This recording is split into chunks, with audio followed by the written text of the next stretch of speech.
so let's move into another section, properties of trigonometric functions.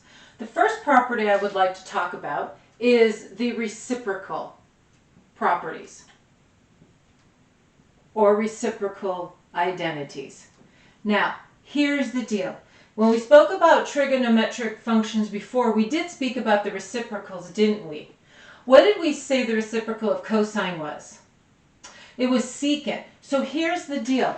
I could literally write the cosine of theta equaling to 1 over the secant of theta is what I could literally write. Or I could say that the secant of theta is equal to 1 over the cosine of theta. These guys are reciprocals of each other, so I could write them as these fractions if I wanted to, if I needed to. Okay, so what did we say the reciprocal of sine was? Yeah, the reciprocal of sine was cosecant, wasn't it? Which means I could say the sine of theta is equal to 1 over cosecant of theta, couldn't I? Or I could say the cosecant of theta was 1 over, the sine of theta. You with me? Okay. Now, tangent. I know tangent is this, okay? I know tangent is the reciprocal of cotangent and vice versa, right? This I know, but here's what I need you to actually look at also besides the reciprocal of tangent and cotangent looking like this. Didn't we also, when we were talking about x's and y's, didn't we also say that the tangent of theta was y over x? Do you agree with that? On the unit circle, y was equal to the sine of theta. And on the unit circle, x is equal to the cosine of theta. So another way for me to actually write the tangent of theta is sine over cosine of theta. And the cotangent of theta was x over y, wasn't it? Which means I could write this as cosine of theta over the sine of theta. So I could write tangent and cotangent as reciprocals of each other, or I can write tangent and cotangent in terms of sine and cosine of theta. Depends what I need. Hang in there, got some more. Okay, so let's talk about some Pythagorean identities. Now you know Pythagorean's theorem. What is it? That's right, a squared plus b squared equals c squared. But as we mentioned in another lecture, when I take that right triangle and I put it on the xy axis, it's no longer a squared plus b squared equals c squared. Do you remember what we said? Yes, we said x squared plus y squared equals r squared. That's a Pythagorean identity, isn't it? Now here's the deal. You know as well as I do that when I make an algebraic move, what I do to one side of the equation, I do to the other side of the equation. Agreed? So here's what I'm going to do. I am going to decide to divide this side by r squared, which means I need to divide the entire left side by r squared also. Yes? Okay. So notice what this now looks like. I could write this as x over r, the quantity being squared, correct? Plus y over r, the quantity being squared, equaling to 1. Do you agree? All right, help me out.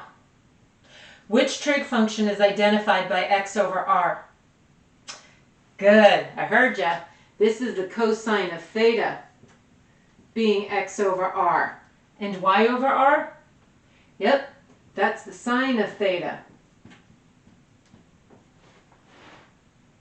So another way for us to write the cosine of theta quantity squared is cosine squared of theta plus sine squared theta equaling 1. There's one of my Pythagorean trig identities. I took Pythagorean's theorem, I decided to divide the whole thing by the radius squared, And this is the trig functions that resulted from it. This is the trig functions that took the place of the result of dividing by r squared. Okay. There's two more Pythagorean trig identities. Watch. So I have x squared plus y squared equals r squared.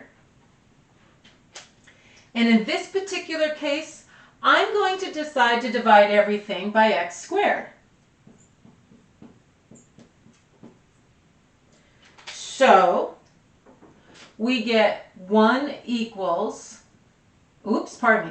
plus, my fault, 1 plus y over x, the whole thing squared, equals r over x, the whole thing squared, right? All right, give me a hand. Which trig function is y over x? There it is, tangent. So this is tangent squared of theta. Which trig function is r over x? I feel like I'm not sure. Well, you just found x over r was cosine. So the reciprocal is, good, secant squared of theta. Agreed? Okay. You can pretty much guess what I'm going to do next because there's one more. So, and that one more is us taking Pythagorean's theorem and dividing all or both sides by, that's right, y squared. Okay, see if you follow along. This would be cotangent squared of theta plus 1 equals cosecant squared theta. Cool? All right. So, this is how these Pythagorean trigonometric identities were developed. Pythagorean's theorem divided once by r squared, another time by x squared, and another time by y squared. The order in which I showed you how they were developed is the order in terms of the one used most often and the one used least often. But you have all three of them because all three of them eventually get used sooner or later. It's just the cosine squared of theta plus sine squared of theta equaling 1 is used most often. Now, you know, one thing I do want to point out is these thetas are exactly the same angle. This theta and this theta are exactly the same angle. The same over here. So if this was a 23-degree angle, this is a 23-degree angle. Are you with me? Or pi over 12, this is pi over 12 radians. Good? Hang in there. Got some more. Okay, so let's look at some even and odd properties. We've talked about even and odd functions before, didn't we? Odd functions had origin symmetry. Even functions had y-axis symmetry. But how does that pertain to our trig functions? Well, let's take a look. The first trigonometric function I want to look at is the cosine function. And I actually want to look at the cosine of a negative angle. I want to see what happens if I take the cosine of a negative angle. So the best way I'm going to get you to understand this is by looking at a right triangle that I place onto the xy axis. Now, so a negative angle. So let's say I'm going to look at a negative 30 degrees. I'm going to draw the right triangle that goes with it, right? So if that's a 30-degree angle, we know this is the 60-degree angle with the right angle, correct?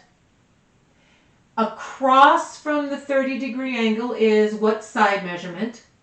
1. The radius is always 2. And my x-axis is square root of 3 because it's opposite the 60. Now, the one thing I need to be careful of is that the negative 30 degrees is fourth quadrant, isn't it? The x is positive, but your y is negative.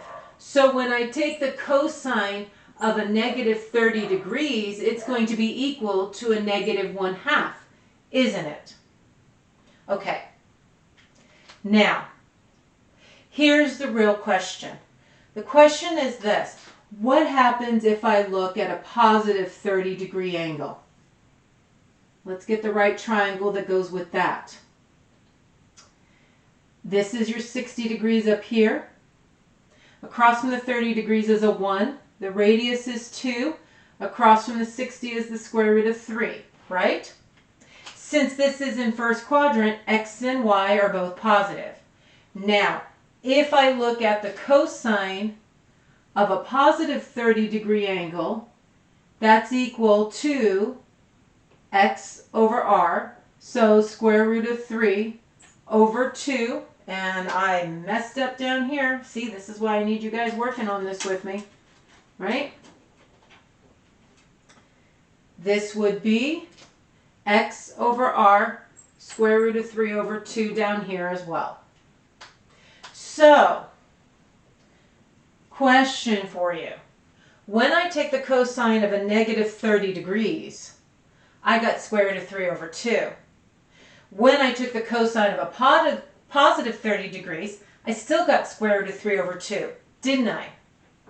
So here's what happens. The cosine of a negative theta is equal to the cosine of a positive theta. Got it?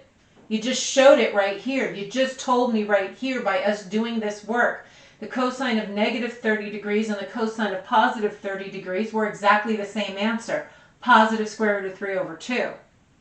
So answer me this. What about the secant of a negative theta? Yeah, secant's the reciprocal of cosine. So if it's true for cosine, then it's going to be true for its reciprocal. Are you with me? What does this mean? This means that these two are even functions, which means we have y-axis symmetry. That's what that means. Good? Okay. Now, let's look at sine. So, let me get rid of the cosine and its answer on both of these. And now I want to take a look at sine. I want to take the sine of a negative angle. Well, if I take the sine of a negative 30 degrees, let's look. Sine is opposite over radius, which is a negative 1/2. If I take the sine of a positive 30 degrees, that's opposite over radius, which is a positive 1/2. Huh, that's interesting. The sine of a negative 30 degrees is negative 1/2. The sine of a positive 30 degrees is a positive 1/2. It almost looks like I took the sine of the positive angle and multiplied by a negative 1 to get this answer, doesn't it?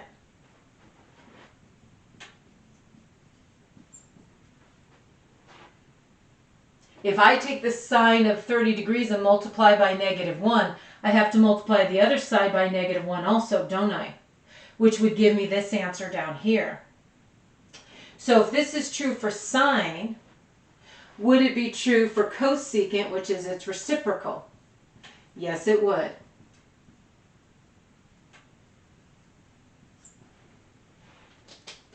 These two are considered odd functions, which means they have origin symmetry.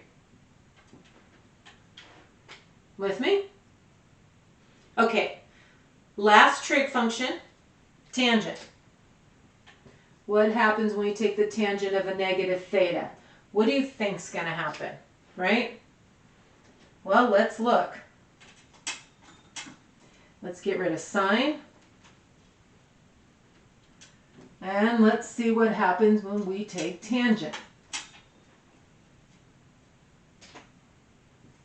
Tangent of a positive 30 degrees and the tangent of a negative 30 degrees. Tangent is opposite over, or I should say y over x, right? Tangent is y over x. Gee, that looks like what happened to sine, doesn't it? So tangent and its reciprocal are also odd functions. Also have the odd function property, which means it has origin symmetry. Good? Okay. By the way, in this particular section, they're talking about domain and range of trig functions. I'm not going to go over domain and range in this particular section.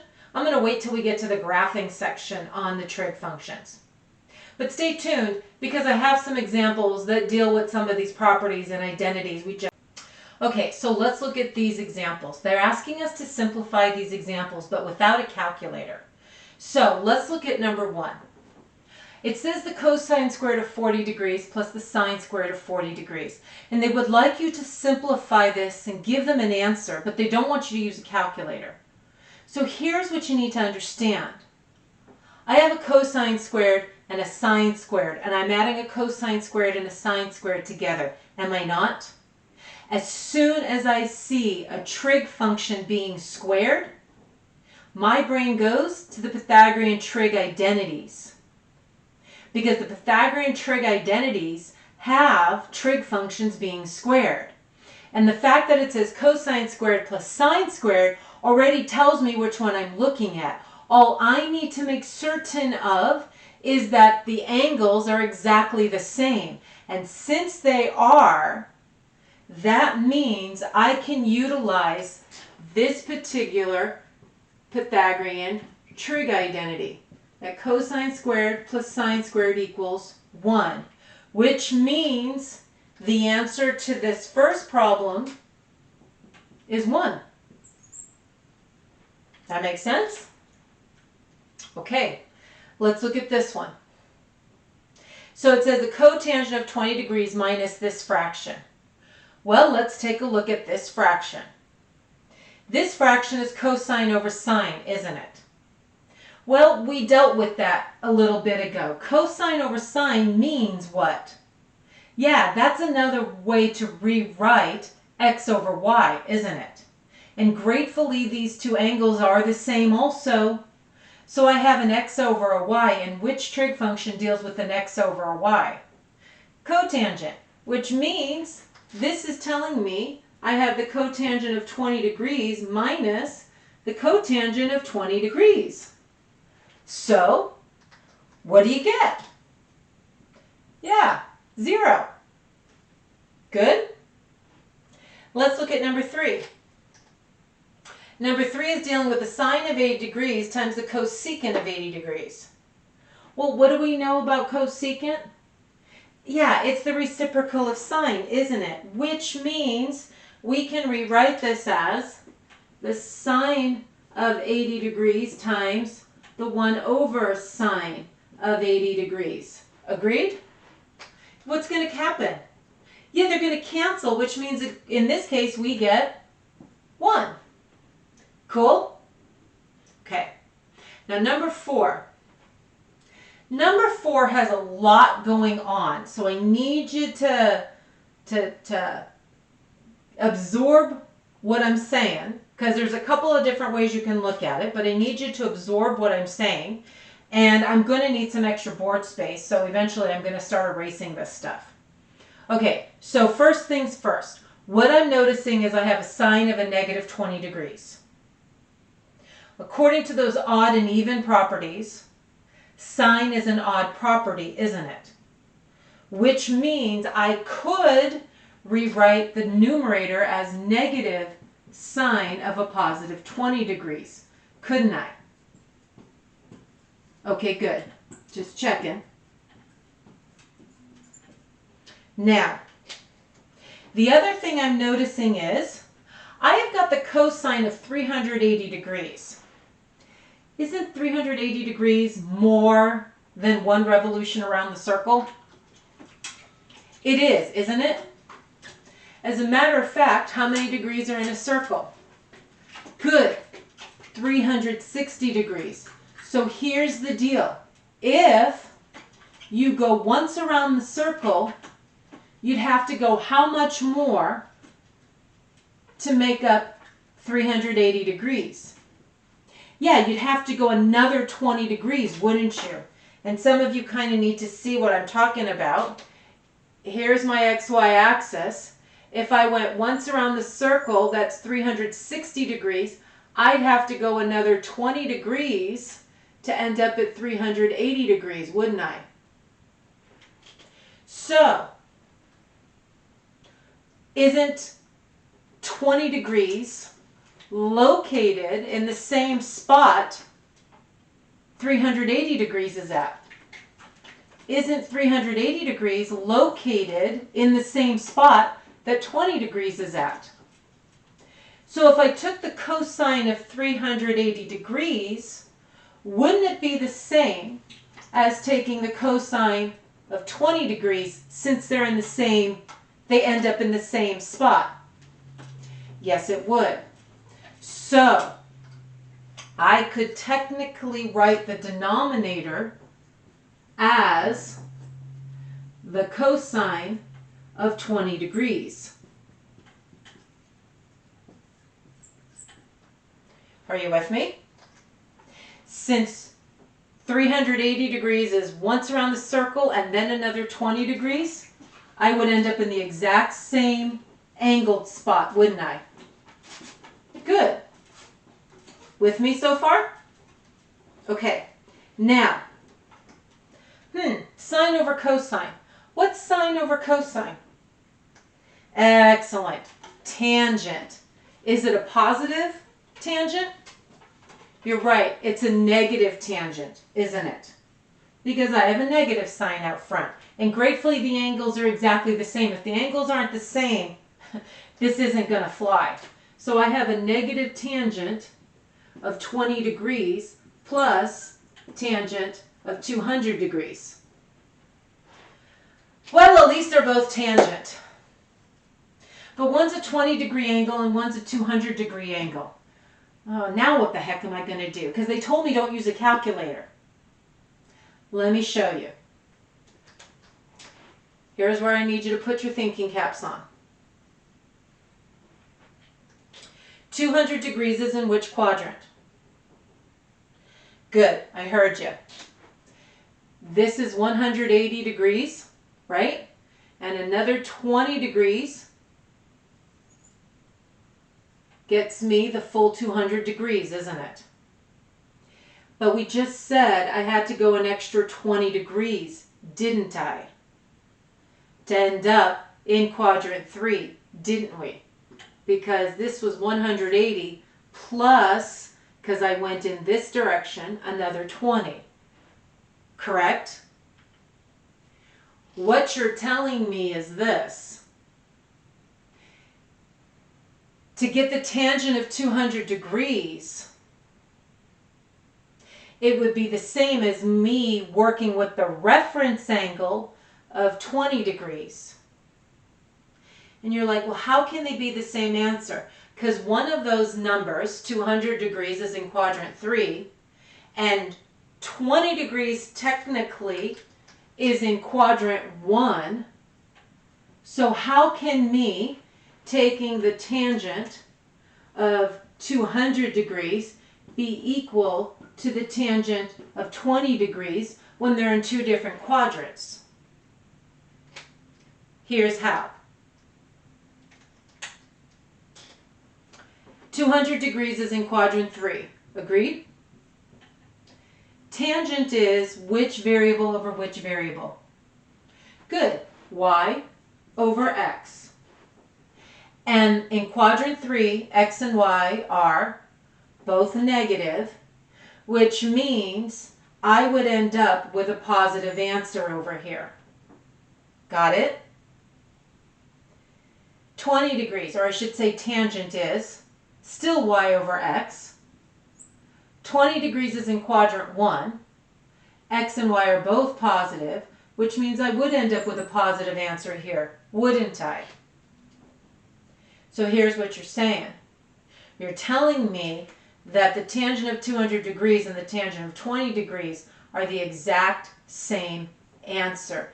They are equal to each other because the signs are both positive, which means a negative tangent of 20 degrees could be added to the tangent of 20 degrees because of this reference angle. The reference angle is 20 degrees, and remember, the reference angle is always from the x-axis. My reference angle is 20 degrees. And if I look at that 20 degrees in quadrant 1, and I look at the 20 degrees in quadrant 3, and since I'm taking tangent, both of them come out to be positive answers, which means I'm adding a negative tangent of 20 degrees to a positive tangent of 20 degrees, which means in this particular case, my answer is 0. Number 4 was really good. This was a little bit of a brain teaser. It made you use an even and odd function. It made you use a reference angle here, didn't it? And it had you remember that sine over cosine was tangent. That tangent of 200 degrees also made you use a reference angle.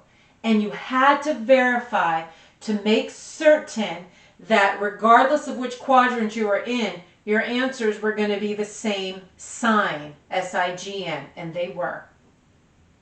Hang in there. I got some more problems for us to work on. Okay, so let's look at these examples.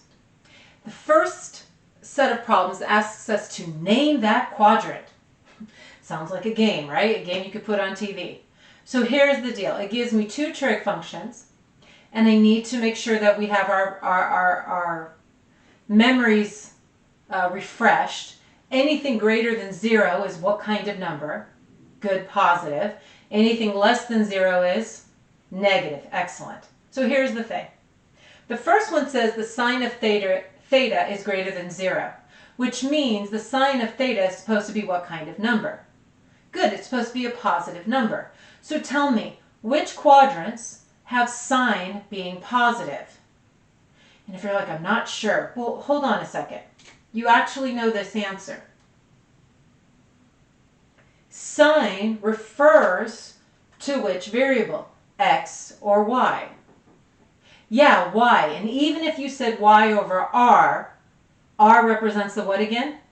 Good, the radius. And the radius is always what kind of number? A positive number. So all I have to be concerned of is the y.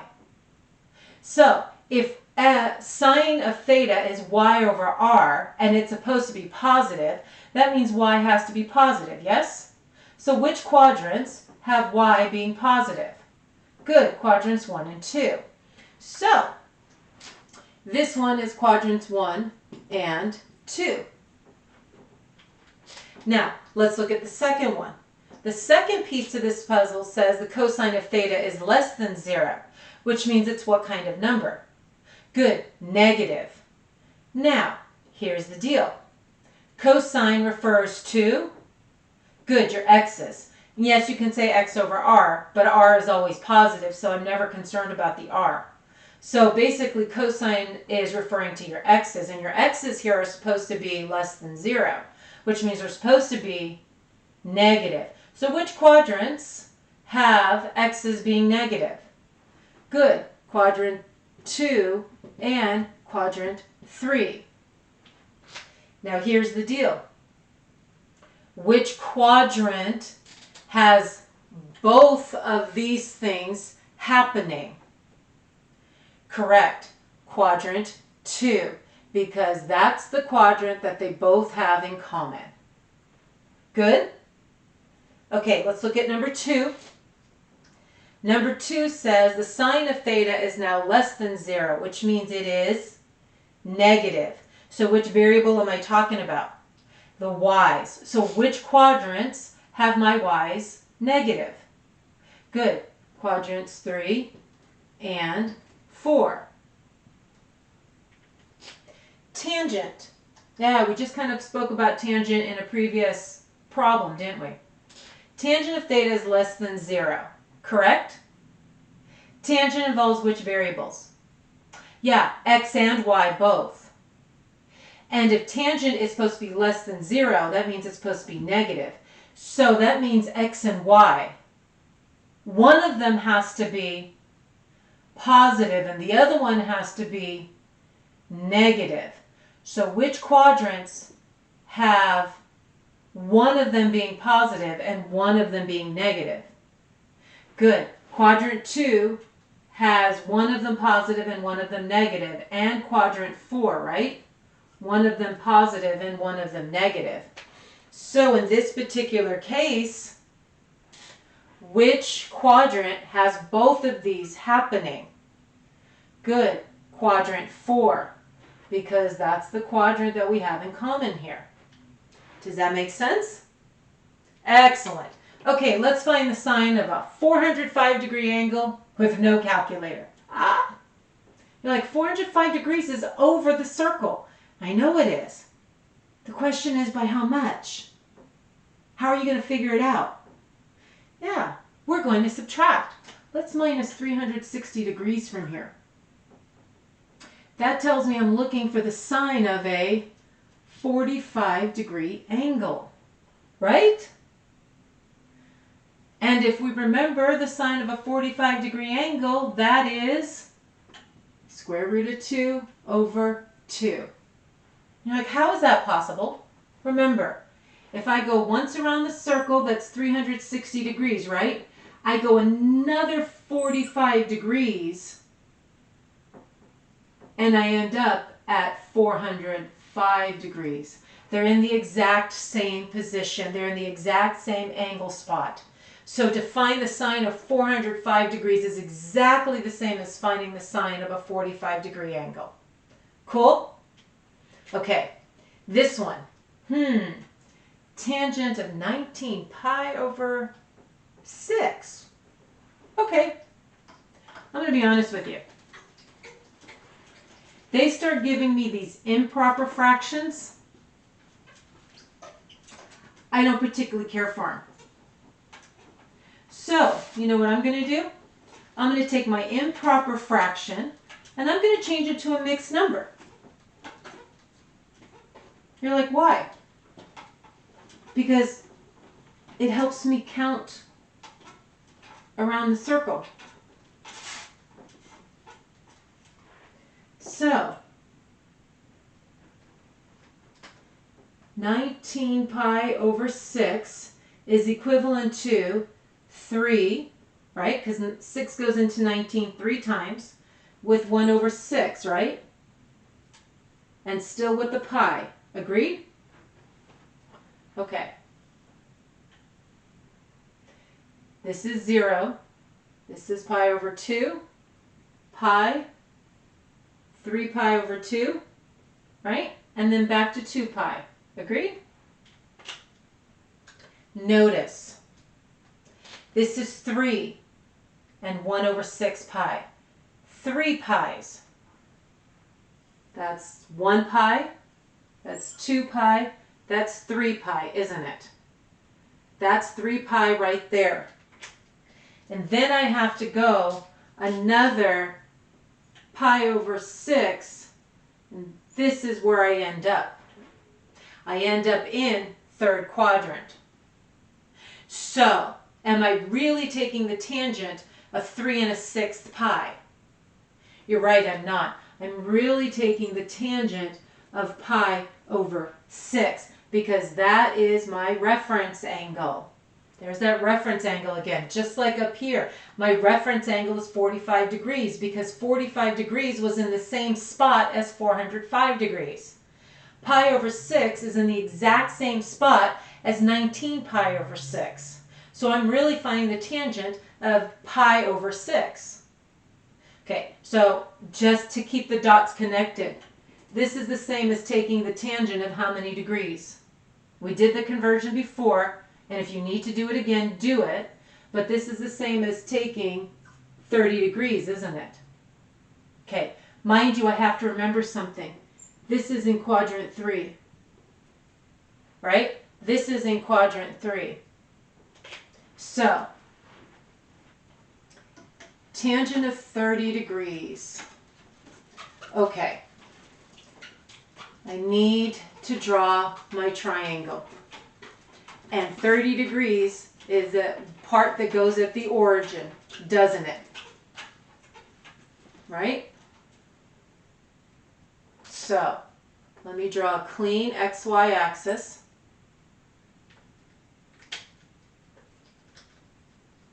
I've gone 30 degrees, and yes, I knew I drew it large, which means this is 60 degrees, correct?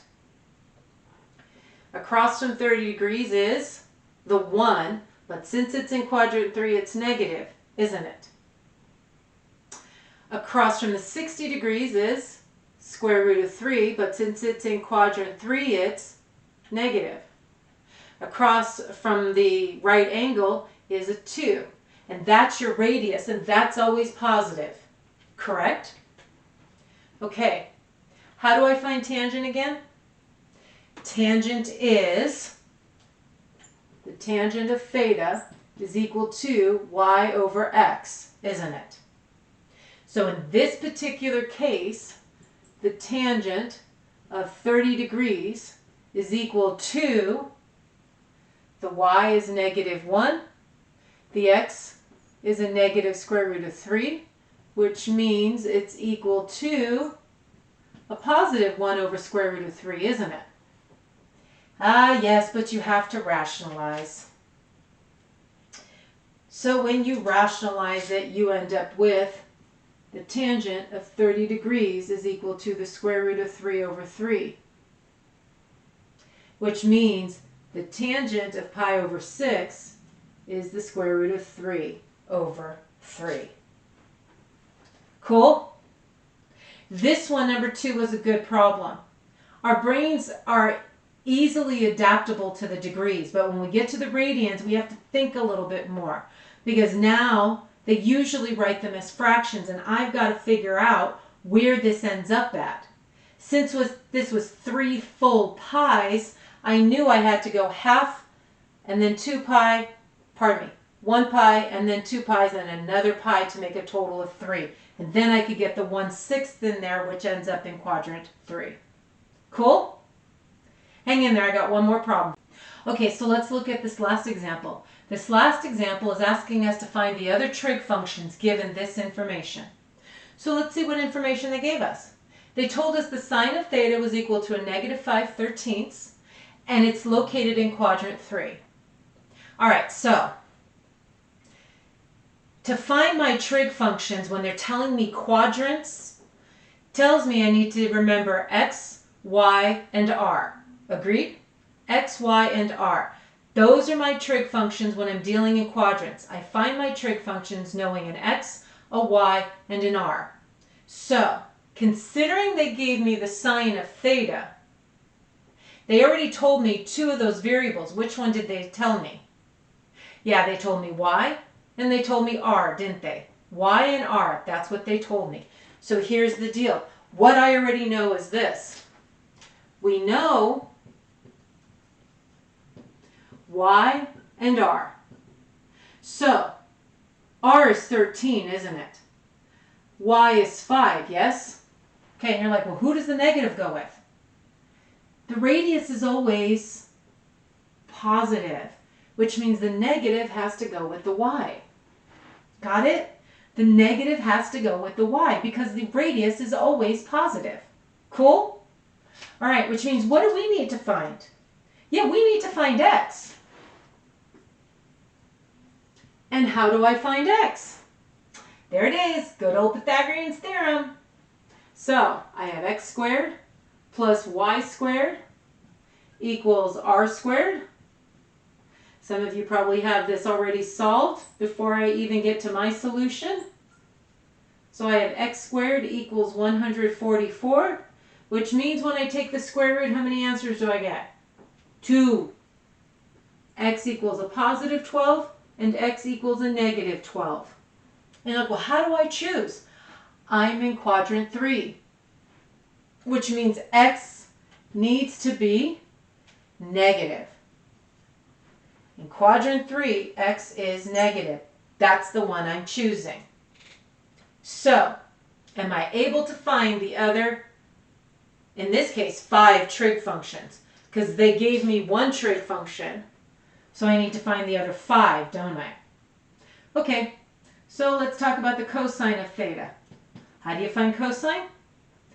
X over r. So negative 12 over 13, correct? While I'm here, I could find secant, couldn't I? Because that's the reciprocal. That's right, negative 13 over 12. And yeah, I put the negative on top because even though the radius is positive, do we ever leave a negative sign in the denominator? Nope. The sine of theta we knew, right? The sine of theta was negative 5/13. So what's the reciprocal of sine? Good, cosecant. So what would the cosecant of theta be? Yeah, 13 over negative 5. But again, we never leave the negative on the bottom, so negative 13/5, right? And tangent. How do you find tangent? Yeah, y over x. So you have a negative 5 over a negative 12. Good, positive 5/12. So since you found tangent, yep, you can find cotangent, which is just the reciprocal. Does this make sense? Cool. The key here is understanding that since you're dealing with a quadrant, you're dealing with x, y, and r.